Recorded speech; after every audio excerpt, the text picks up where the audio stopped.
Hey, Council Comics, what's up? It's New Comic Book Day. Which one of us is going to go broke first?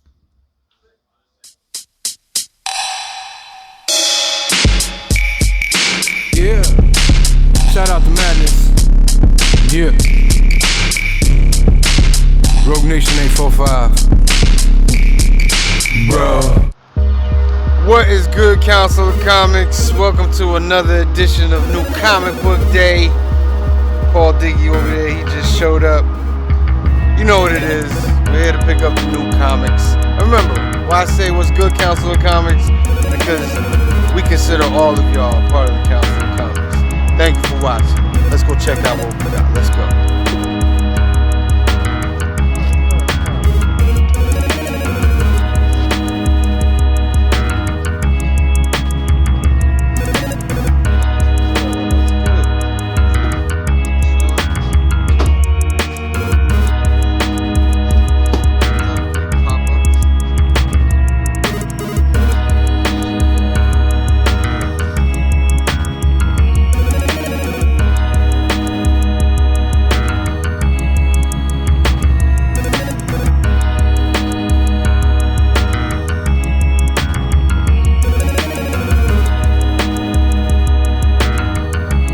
What's good, Council of Comics? You know what time it is. It's time for my picks. And like we always say, right? It's not Steve's picks. My picks. It's not Paul's picks. It's not Anthony's picks. It's not Cliff and the Cars picks. None of their picks. It's my picks. Treat you good, alright? Last week I missed out on this one. I feel ashamed that I missed out, but it's a Momoko X-Force 32. Add that to the collection. We got a small list this week, by the way. Small list. Gunslinger number 13. That's the A cover. And we got Gunslinger number 13, the B cover. Pretty dope. G.I. Joe number 299. We got one more issue of G.I. Joe. This is the retail incentive. Pretty dope, pretty dope. Then we got cover B. And then we got cover A. We're still clinging to the hope that Snake Eyes is coming back. The real Snake Eyes, that is. Hey guys, it's Paul again. I'm gonna run off the DC books I don't have them here. I got picked up Flashpoint Beyond, I Am Batman, World's Finest is killing it. Catwoman is nice. Nick Leone is back. He's back. The Deceased was good. Deceased War of the Undead Gods was good. DC versus Vampires, that Batwoman cover was killing it. Now my Marvel picks are Iron Man 24, which is the last issue. Then we starting anew. All right. Midnight Suns, the Blade cover. The angles make. Okay. You ready? All right, Council of Comics. Here are my books for this week. We have Avengers. This is not part of Axe Judgment Day. We're jumping back into we're going to be the final arc for Jason Aaron on this book. So this is building up to Avengers Assemble. Looks good. I'm excited. We have Cap, Symbol of Truth. This is more fallout from his involvement in Wakanda. I'm really liking both Cap books right now. So, Hi, and welcome to Cliff's Corner, where we discuss the comics that I like, because someone should. Kicking things off with Forever Forward number 2, because number 1 got me, so I'm suckered in. Defenders Beyond number 4, because I feel like I'm the only person reading this. That's so unfair. This book deserves more love. It's a raucous good time. Al Ewing and Javier Rodriguez. It's a great team. I don't know why people aren't giving me more love. I think I'm just gonna, I don't know what I'm doing here. Like, I like it. I don't love it, but like, I think I'm gonna just like power through the first 10 issues. I don't know what I'm doing, but I'm in there. The Flash. Because I feel like there's some Dark Crisis fallout in this issue, so let's hope for the best. The Order. As in, this is the order of what do you watch. This was before the sequels came out. What order do you watch the prequels and the original Star Wars movies in? So someone came up with this whole concept called the machete order, and it's you watch A New Hope, Empire, then you go back to. I mean, you watch Attack of the Clones. Then Revenge of the Sith. Then you watch Return of the Jedi. watch Return of the Jedi. And you completely cut out one because nothing of consequence happens in that one that you can't figure out from the other. Which I would disagree with, but Well, you completely cut out Darth Maul. yeah. But other than that, I mean, who And cares see, about a because to trade me, dispute? I thought this was really cool. There was one of the makings of The Mandalorian. Maybe it was the first one, where Dave Filoni talked about how important that whole, the death of Qui-Gon, actually how much that means to Anakin. Oh, absolutely. Well, and The Obi-Wan, duel of the too. fates, what the whole point of all that is. And not that I shouldn't say that I didn't get it, but hearing it explained on that level. They were fighting for the soul, Anakin's soul. basically. Yes, literally, right. And that the death of that father figure and all of that and what that meant. And how that played into him being able to be manipulated by the Emperor Sure. and so forth. Yeah. Right. So I would say definitely still keep Phantom Menace in there. I get personally.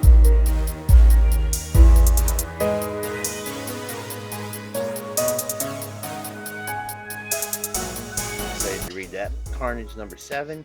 This book is a little bit better than I would have expected it to be, but it's Rom V, so I guess I shouldn't be too surprised. I'm in it as long as the stories are good. Crypt of Shadows, I was really looking forward to this. This is probably the book I was looking forward to the most this week. Obviously, we got Werewolf by Night, Man Thing, Moon Knight, Elsa Bloodstone, so that's all well timed for October. I'm excited for it. Iron Man 24. I am way behind on reading this book, so I have no idea what is going on in it, but I've been buying it just so I have it. Midnight Suns. This is the second issue of the miniseries. So if I'm gonna be honest, I don't know that I loved the first issue, but I like these characters a lot, so I just kind of feel like I have to buy it and read it. Well, let's hope for a good one. Moon Knight. This is a good book. I like Jed McKay as the writer. He's really good. We got a lot of cool stuff in here. Vampires, and it's very street level as Moon Knight should be. So I'm digging it. Forever Forward #2. I'm gonna continue with this. Thought the first issue was pretty good, so I'm gonna continue on this one. Midnight Suns, the dual variant with Blade. Really dope cover. Really dope. Moon Knight #16. Very dope. Well, I guess they put it like this, so you gotta look at it like that. That's really dope.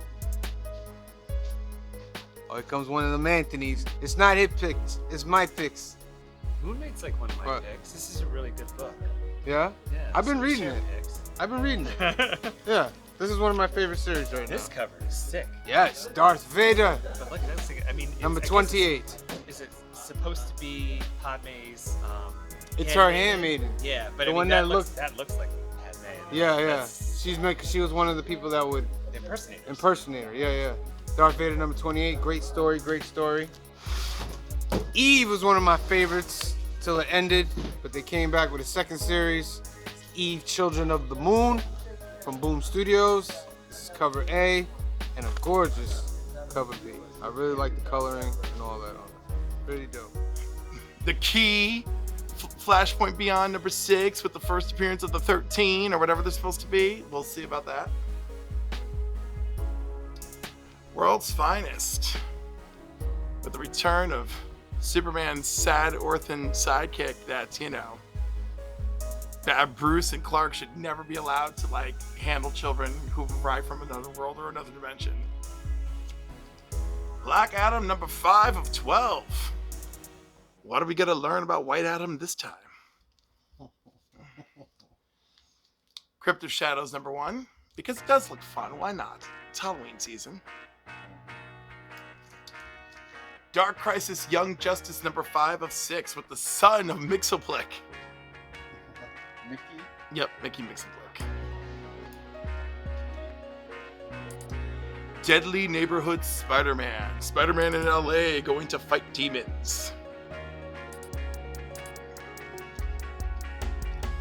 This is cool. The 10,000 Black Feathers. It's kind of different. I'm gonna figure out what it's about, but I like it. This is the last one of Daily Class. Last issue of Daily Class. J.G. Jones cover. Predator. I think that's the Ryan Brown cover. I like Predator. Pretty cool. This girl's kind of kick-ass. Sorry about the angles, folks. I'm working on it. Thor. Something goes on in this book with Don Blake. Don Blake's still laying down there in that slab. I don't know what's going on. The book everybody hates. All the critics hate it, but I'm a R.B. Silver and a Black Panther, Captain America, Sam Wilson's fan. It's a cultural book, not a woke book. Yeah, she has him kind of message like, "What up, bro? What up, bro?" And they find out where they're gonna have their meeting, and she even makes a joke about it, like that was really easy. But anyway, and sometimes it is. yeah, so they find the place where it's at, and they go there. She sends Pug in, and come to find. Well, Pug goes in, and he's got to act like he hates She-Hulk and all this other stuff. And the nepotism that goes on with women. Yeah, and then he comes upon Todd, who he finds out is running the intelligentsia. I just screamed at that. I had to pause it and scream. Yeah. So the intelligentsia in the comics was a group of gamma-powered people who basically got together, basically the smartest minds on the planet. Like the leader who will show up in Captain America for and Doc Samson and a couple of other people. But this is not the intelligentsia from the comics. Todd Bro is running the intelligentsia, and he's got these bunch of bros around. So they get Emil as a speaker to come speak as a speaker. And then as we see Jen going down to see Emil, come to find out the same place where the intelligentsia is having their little speaking thing is the same place where the meditation place is. And Jen walks in like, what the hell is going on? But it makes sense, right? Yeah. For Emil to be a speaker, it has to be on his property. Yeah. Right? So he can't leave. So he can't leave. And then, remember how I thought it was funny that he went for the chicken coop and it messed it up? I knew it wasn't the chicken coop. I knew he had turned into Abomination before. Yeah. So to collect that change. Things start going wild, to put it loosely. The Incredible Hulk shows up literally out of space. From outer space. He starts fighting an abomination that's this big, and he's like this big, and it's just like... It may have been a camera angle. I think they kind of did it on purpose, because it's just like... Right, it's so over the top. It's so over the top. We can't have it make sense. Todd hulks out, which is infuriating. Yeah, he sticks himself with the super serum. That they synthesized from Jen's blood, which is...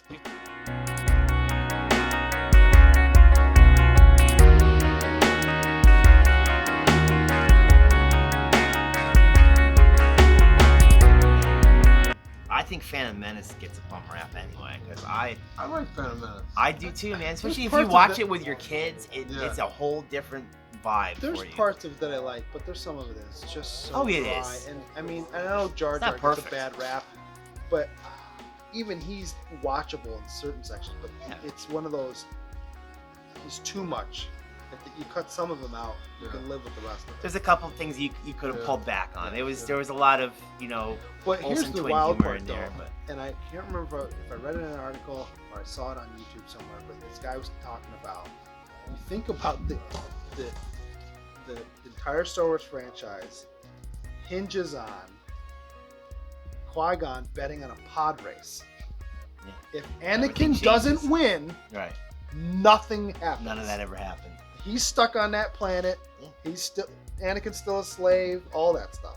Yeah, it's true. Only because he luckily, because it's not like he did it with any crazy skill. It really kind of was luck. Right. He wins that race, and then everything kind of essentially unfolds from there. And then on top of that, you talk about Jar Jar. Isn't Jar Jar responsible essentially for the Emperor rising to power later on because of the vote in the Senate? Well, he gets manipulated.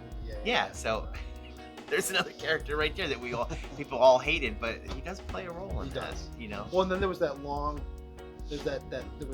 fan theory for a while that he was a Sith undercover. Jar Jar. Yeah. So silly. Yeah. I don't believe that. I believe we discussed it last night.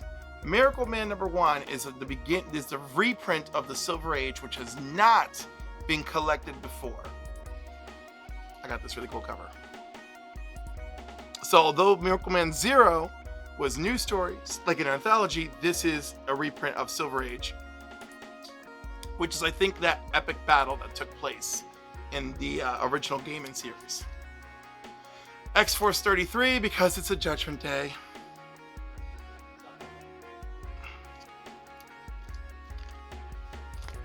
And Nightwing number 97, which I was not expecting, but apparently I collect Nightwing now.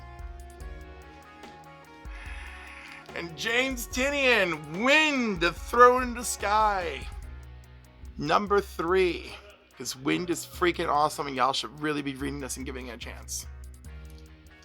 So those are my picks here at Cliff's Corner this week. I hope you enjoy the time you've spent with me, and I look forward to sharing this time again with you next week. Goodbye. Thor. This is I shouldn't say it's a crossover with Venom, but it's involving Venom and tying into some current goings on. I thought the first part was decent. I don't know if I like Sal LaRocca drawing this book, but it's all right. X-Force, of course, is always really cool. I think this is the last crossover with Axe Judgment Day for this book. I think this is the end of this current arc.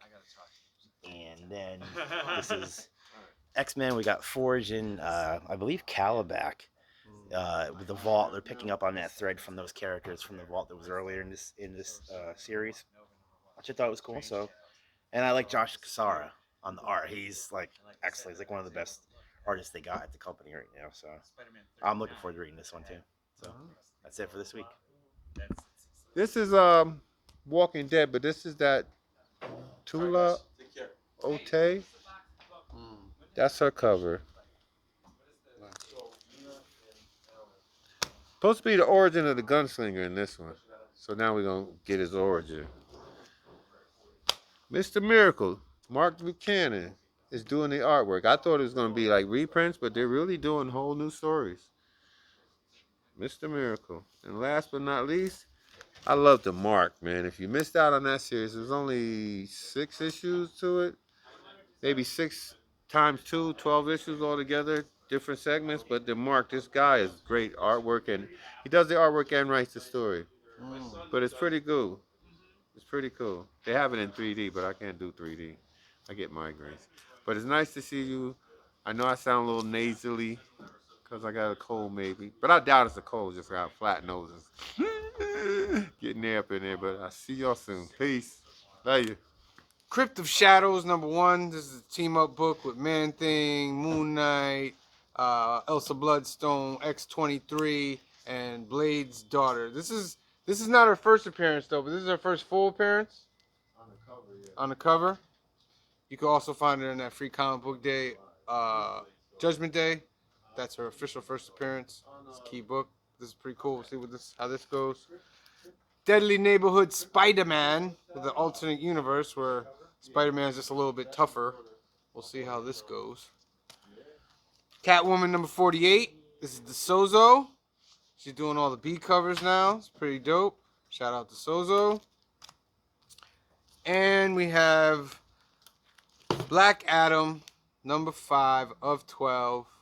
Cover A and cover B to coincide with the release of the new Black Adam movie, which Cliff will not be destroying the theaters because they're going to give him his gift, even though it's for 5 seconds. What is it? I'll be there Thursday night. His gift. Wait, which one? Black Adam. Oh, Black Adam. Yes, Black Adam. So hey, those are my picks. None of these guys' picks. Listen to me. I treat you good. I mean, their picks are good too, but you know, these are my picks. All right, peace. The way they're talking, and he's just basically telling her, "Look, I didn't want to come here. You brought me here. You healed me? You healed me." He's like, and everyone will remember it was you. Yeah. And she realizes that Halbrand is Sauron. And my mind was, Yo, I was right. The visual effect was so good. right? Yeah. When he's like they're on the mental plane, and Yeah. he's using the image of her brother to Yeah. convince her that he's Yeah. right, and then they're on that raft, and the camera turns over the raft, and Yeah. in the reflection of the water, you see like him as Sauron and her as like the full power Galadriel. That was like crazy. I like the actor's like slight smile Yes. when he's starting to tell her about it. Yep. And I was like, oh, this dude is totally Sauron. And then you see it in his eye. If you'll miss it if you don't see it, because Kamaria missed it. She's like, I didn't see it. I was like, he had the eyes. He had the eyes like Sauron. And she's like, oh. So he basically leaves. Well, after his mental assault on Galadriel, yes, he's gone. He leaves. And then Elrond is the one who saves her from drowning. Yeah. And then she's like, "How do I know you're real? Tell me something only you would know." Yeah. He says, "We met." Blah blah blah. He tells her about how when I was but an orphan, right? And that is something like deep and personal that only he would know. That's how she knows she's back to reality. Yeah. So she takes Elrond. They run back to Celebrimbor, who is ready to make a ring. Is ready to make the ring, but she says it cannot be two. It's got to divide itself. It has to be 3. Yeah. 1 is all power corrupts. Yeah. 2, it would divide. 3, there's balance. Yeah, and so you start to see the creation. They figure it out, and they create the 3 elven rings. But Galadriel has yet to reveal to the rest of the crew that she knows that Halbrand is Sauron. Elrond.